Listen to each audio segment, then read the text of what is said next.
हा साहेब कुठला रूट आहे?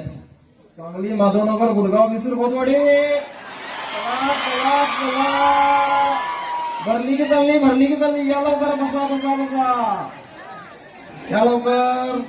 विमान आहे ना? होय, ती गाडी सांगा लागते, ते येत नाही. पॅराशूट लँडिंग आहे आपल्याकडे. सारखं खाली घेतलं पेट्रोल नाही खाते होती. वरनच पिशवीत भरायचं आणि टाकायचं. पॅराशूट उघडली पडत्यात खाली. बरोबर. किती रुपये तिकीट आहे? तिकीट लँडिंग प्रवाहावर ते डिपेंड करते हो. पॅराशूट लँडिंग स्वस्तात 3000 रुपये.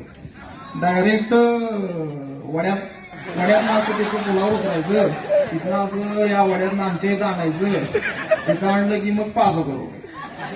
आणि घरपोच सेवा 7000.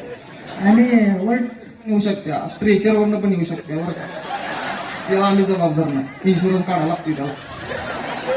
बरं. आणि टेरेसवर उतरायचं असलं तरी टेरेसवर आणि 1000 रुपये एक्स्ट्रा. शिडी लावून खाली, वरनं डायरेक्ट शीट. आणि उतरता बाबळीच्या झाडाला अडकलं तर मग काय 30 लाकडं घेऊन खाली.